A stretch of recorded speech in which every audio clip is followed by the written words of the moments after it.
ഇന്നത്തെ എൻ്റെ recipe butter sweet corn ആണ്. മാളിൽ നിന്നൊക്കെ കിട്ടുന്ന സെയിം ടേസ്റ്റിൽ തന്നെ നമുക്ക് ബട്ടർ സ്വീറ്റ് കോൺ തയ്യാറാക്കിയെടുക്കാം. കുട്ടികൾക്കൊക്കെ വളരെ ഇഷ്ടപ്പെട്ട ഒരു ഐറ്റമാണിത്. ഇതിനു വേണ്ടി ഞാൻ സ്വീറ്റ് കോൺ എടുത്തിട്ടുണ്ട്. ഞാനിപ്പോൾ എടുത്തിരിക്കുന്നത് മുഴുവനായിട്ടുള്ള സ്വീറ്റ് കോണാണ്. നിങ്ങൾക്ക് വേണമെങ്കിൽ ഫ്രോസൺ സ്വീറ്റ് കോണും വാങ്ങാവുന്നതാണ്. ആദ്യം തന്നെ നമുക്ക് ഇതിൻ്റെ പുറം ഭാഗത്തുള്ള പാർട്ടൊന്ന് റിമൂവ് ചെയ്ത് കളയാം. നിങ്ങൾ ഫ്രോസണാണ് എടുക്കുന്നതെങ്കിൽ ആവിയിൽ വെച്ച് ഒന്ന് വേവിച്ചെടുത്താൽ മാത്രം മതി.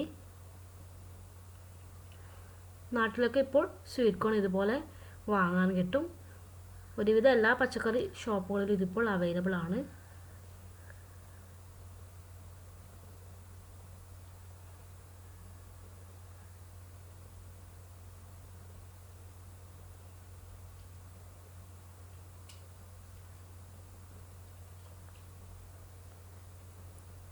ഇതുപോലെ പുറം ഭാഗത്തുള്ള പാർട്ട് മാറ്റിക്കളയാം.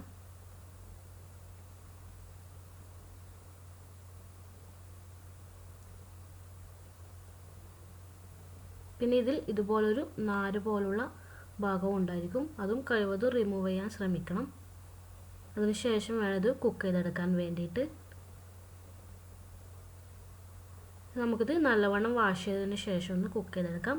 ഞാനിപ്പോൾ രണ്ടായി കട്ട് ചെയ്തിട്ടുണ്ട്. നമുക്കിതൊരു പ്രഷർ കുക്കറിലിട്ടൊന്ന് വേവിച്ചെടുക്കാം. പ്രഷർ കുക്കർ തന്നെ വേണമെന്ന് നിർബന്ധമൊന്നുമില്ല. സാധാ പാത്രത്തിലിട്ട് വേവിച്ചെടുത്താലും മതി. എളുപ്പത്തിന് വേണ്ടി പ്രഷർ കുക്കറിലോട്ട് ആഡ് ചെയ്തെന്ന് മാത്രം. ഇതിലേക്ക് നമുക്ക് പാകത്തിനുള്ള വെള്ളം കൂടി ചേർത്ത് കൊടുക്കാം. നിങ്ങളിത് ഇങ്ങനെ വേവിച്ചെടുക്കുന്നതിന് പകരമായി സ്റ്റീമറിൽ വെച്ച് വേവിച്ചെടുത്താലും മതി. അതൊക്കെ നിങ്ങളുടെ ചോയ്സാണ്. ഇതിലേക്ക് നമുക്ക് പാകത്തിനുള്ള ഉപ്പ് കൂടി ചേർത്ത് കൊടുക്കാം. അതിനുശേഷം നമുക്ക് കുക്കർ അടച്ച് വെച്ച് വേവിച്ചെടുക്കാം. 1-2 വിസിൽ മാത്രം മതി. ആ ഒരു സമയം കൊണ്ട് തന്നെ ഇത് വെന്ത് കിട്ടും.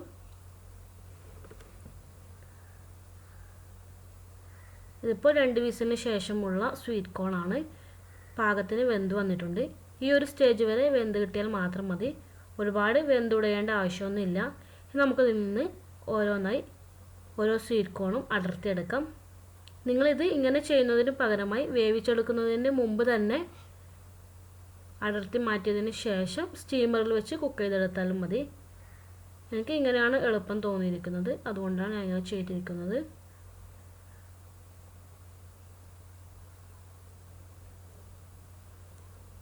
ഇതിപ്പോൾ എല്ലാം അടർത്തിയെടുത്തിട്ടുണ്ട്. ഒരു സ്വീറ്റ് കോണിൽ നിന്ന് ഇത്രമാത്രം സ്വീറ്റ് കോണാണ് നമുക്ക് കിട്ടിയിരിക്കുന്നത്. ഇനി നമുക്കിതൊന്ന് മിക്സ് ചെയ്തെടുക്കാം.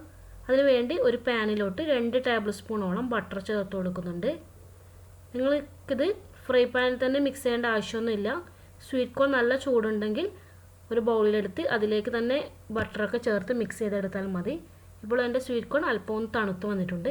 അതുകൊണ്ടാണ് ഇങ്ങനെ മിക്സ് ചെയ്തെടുക്കുന്നത്. ഇതിലേക്ക് നമുക്ക് വേവിച്ച് വെച്ചിരിക്കുന്ന സ്വീറ്റ് കോൺ ചേർത്ത് കൊടുക്കാം. ഇതിലേക്ക് ഞാൻ ഒരുപാട് ഇൻഗ്രീഡിയൻസ് ഒന്നും ആഡ് ചെയ്യുന്നില്ല. കുട്ടികൾക്ക് ആയതുകൊണ്ട് തന്നെ കുറച്ച് ഇൻഗ്രീഡിയൻസ് മാത്രമേ ചേർത്ത് കൊടുക്കുന്നുള്ളൂ. ഇതിലേക്ക് അല്പം ഉപ്പ് ചേർത്ത് കൊടുക്കാം. ഉപ്പ് ഓൾറെഡി സ്വീറ്റ് കോണിൽ വേവിച്ചെടുക്കുമ്പോൾ ചേർത്ത് കൊടുത്തിട്ടുണ്ട്. അതുകൊണ്ട് അത് നോക്കിയിട്ട് വേണം ചേർത്ത് കൊടുക്കാൻ. പിന്നെ നമുക്കിതിലേക്ക് മുളക് പൊടി ചേർത്ത് കൊടുക്കാം. ഒരു 1/4 ടീസ്പൂണോളം മുളക് പൊടി ഇതിലേക്ക് ചേർത്ത് കൊടുക്കുന്നുണ്ട്. ഇതും കൂടി ചേർത്ത് നമുക്കൊന്ന് നല്ലവണ്ണം ഒന്ന് മിക്സ് ചെയ്തെടുക്കാം. ഹൈ ഫ്ലെയിമിലിട്ട് തന്നെ 1 മിനിറ്റ് വരെ മിക്സ് ചെയ്തെടുത്താൽ മതി. ഇതിലേക്ക് നമുക്ക് ചെറുനാരങ്ങ നീര് വേണമെങ്കിൽ ഒഴിച്ചു കൊടുക്കാം. ചാറ്റ് മസാല വേണമെങ്കിൽ ചേർത്ത് കൊടുക്കാം. ഞാനിപ്പോൾ അതൊന്നും ചേർത്ത് കൊടുക്കുന്നില്ല. എൻ്റെ കുട്ടിക്ക് അതൊന്നും ഇഷ്ടമല്ല. നമുക്കിത് പെട്ടെന്ന് തന്നെ ചൂടോട് കൂടി തന്നെ ഒരു സെർവിങ് ബൗളിലോട്ട് മാറ്റാം. കുട്ടികൾക്കൊക്കെ വളരെ ഇഷ്ടപ്പെടുന്ന ഒരു ഐറ്റമാണ്. നിങ്ങൾക്കിത് വീട്ടിൽ തന്നെ പെട്ടെന്ന് തയ്യാറാക്കി കൊടുക്കാൻ പറ്റുന്ന ഒന്നാണ്. എൻ്റെ ഈ റെസിപ്പി എല്ലാവർക്കും ഇഷ്ടമായെന്ന് വിചാരിക്കുന്നു. ഇഷ്ടമായെങ്കിൽ എൻ്റെ വീഡിയോ ലൈക്ക് ചെയ്യാനും ഷെയർ ചെയ്യാനും അതോടൊപ്പം തന്നെ നിങ്ങൾ ഇതുവരെ എൻ്റെ ചാനൽ സബ്സ്ക്രൈബ് ചെയ്തില്ലെങ്കിൽ സബ്സ്ക്രൈബ് ചെയ്യാനും മറക്കരുത്. താങ്ക്